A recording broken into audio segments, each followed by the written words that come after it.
What's up, everybody? All right, I just read this comment and my mind was instantly blown. So, thank you, Mr. Beagle. How do you make a shadow smaller than the object casting it? And I understand exactly what he is getting at here. And I haven't had a lot of time to think this out, but I'll take you guys along for the journey. So, how do you cast a shadow that's smaller than the original object? Let me film a little example here. So here I'm just using my phone case and you can see the shadow. Now, if you put it all the way down on the ground, then obviously the shadow is exactly the same size. As the light source gets further away, it's still staying the same size. If the light source gets closer, then it gets bigger. But the shadow can't get any smaller than the original object. It doesn't matter if the light source is a million miles away, the shadow's still going to be at least as big as the phone case or bigger. Can we all agree that that is sound logic? Well, here's the deal. Let's scale that up. Let's say it's the sun shining on the moon. Well, the moon gets between the Earth and the sun, and the shadow of the moon is cast down on the Earth. But let's look at the path of totality during the upcoming eclipse. Does that shadow look like it's the size of what they say the moon is supposed to be? Well, the umbral, the shadow, is only 267 kilometers across. So, once again, how do you get a shadow that's smaller than the original object? Now, I'm literally trying to figure this out in real time. So, if we come up with a simple answer, I'm not an idiot. But okay, so it looks like what they're showing here is that the sun is so wide that it's causing the shadow to vortex in.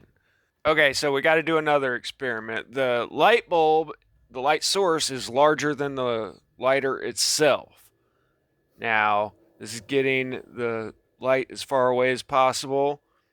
And of course, the shadow is at least as big as the original or bigger. And as you go in, you see there's that sweet point there where it starts to shrink down. Right there. Slow motion again. You see how it actually does shrink down right there. And then when I get too close, then you kind of lose the whole focus shadow. So if the light source is bigger than the object itself and the light can shine from the edges where the lines are drawn, then I guess it will concentrate a shadow in a smaller spot. The way that they've got it drawn right here, that makes perfect sense. But what they've got drawn here ain't got nothing to do with reality. I've seen quite a few solar system to scale videos. This is the coolest one. And if you really wanted to, you could sit down and figure up the math on this like they did. So if you took the sun and made it a 1.5 meter ball like they've got shown here, and you scale things out according to the official model, Mercury would be the size of a small bead, and its orbit would be 68 meters away from the sun, with the sun being a little 1.5 meter ball back there. Venus would be about the size of a marble, and its orbit would be 120 meters away from the little 1.5 meter ball.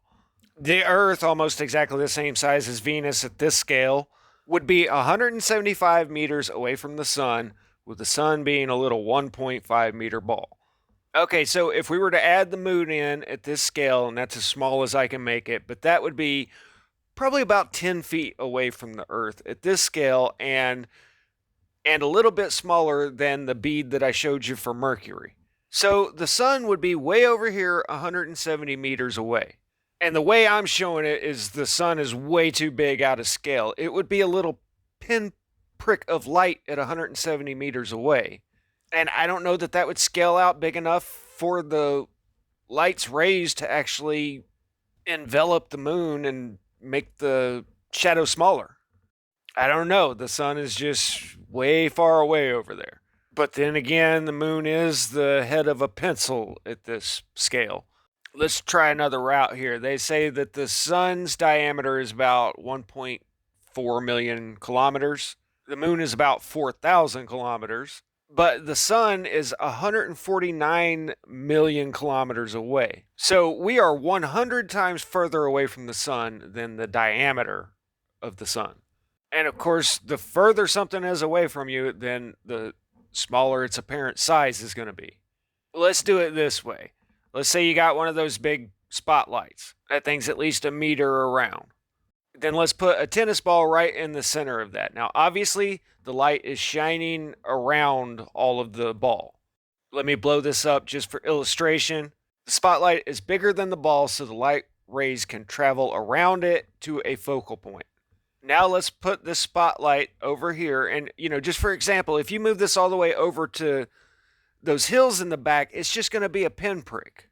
The further away it is, the smaller its apparent size. But if you've got a spotlight shining 170 yards onto a tennis ball, doesn't it seem like the light rays should just be heading straight on at that point? I mean, the apparent size of the spotlight would be about the size of a tennis ball if you were where Earth is supposed to be. That's still just speculating, though. So, is there a definitive way?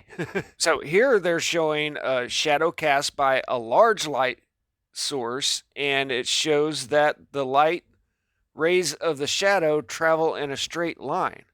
These are the exact same scenarios where they are showing the light source hitting from all angles. Only one filters it down to a point, and the other shows that the light rays go straight on. And it seems like straight on should be the answer. Well, I guess on the top one, they're showing the light source roughly the same size as the object. I thought of the experiment that needs to happen, but I'm not exactly going to run out and do it right now. But what if you were shining the headlights of a car that are roughly 4 feet apart from each other, and you shined it on a tennis ball over there on that hill? Would the shadow be as big or bigger as the tennis ball?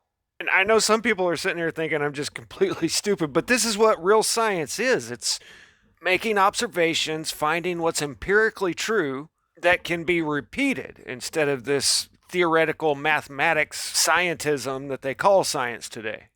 Okay, I've got it. Let's take two light sources. Those are about 3 feet apart. So there's your 1.4 million kilometer sun. And the light is able to shine all the way around that object.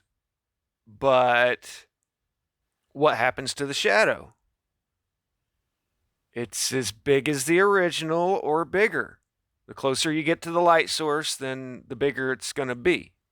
This meets the exact criteria that they're showing right here because the light is shining around from all sides of that pyramid, but it doesn't make the shadow smaller than the original. It's just like what is shown here. The light travels in a straight line, which makes sense unless you're an astrophysicist that figures in light curving for the gravitational pull of an object. Ruckus said he's over it. I'm stupid and I need to be cooking the fajitas. And something about the crux of the biscuit is the apostrophe. If you're old enough to know that, then you should win a prize. Okay, final decision here. You see, I got the lights about 8 feet apart. The light is definitely coming in all around that, and this is shining two individual shadows, but each one of them are bigger than the original. And all you're doing here is really just getting the two beams of light going across, but they're both bigger than the original. Okay, that was late last night. I got a night's sleep, and I don't care what they say, your brain works things out while you sleep. First off, the sun and the moon are the same apparent size from our perspective. This will be apparent Monday during the eclipse, and if you guys want to find the devil comet, I released a video last night that they apparently just started downgrading for no reason. It's been a while since they've done that, but you can check it out and know where to look for the comet.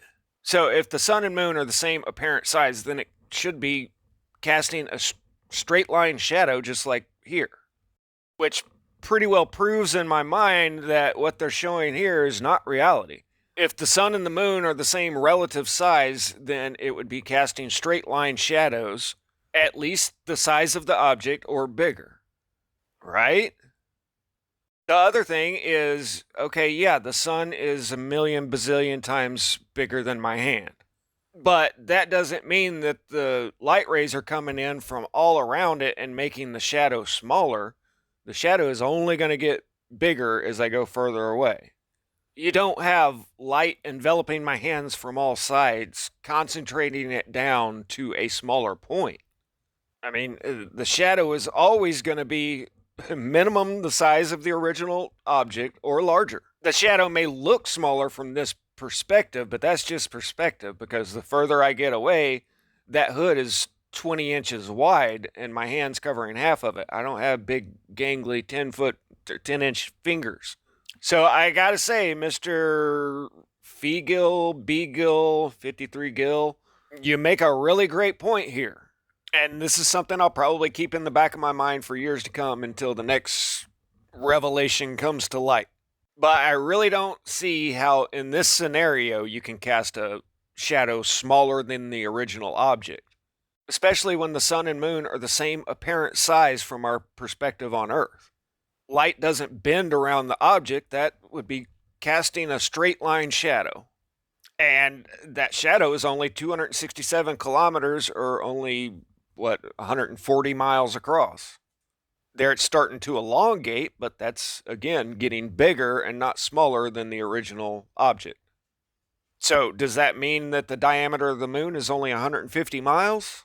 Well, I'm not setting anything in stone in my head, but for the moment, as I take off and go to work today, it seems like the moon's only 150 miles. Because at this scale, you don't have a big, huge sun shining down from all directions around the moon. Due to the distance apart from each other, the sun should be shown as the same size as the moon over on the left. Unless I'm missing something here, and if I am, I'm sure it'll be pointed out in the comments. Rudely, of course. Static out.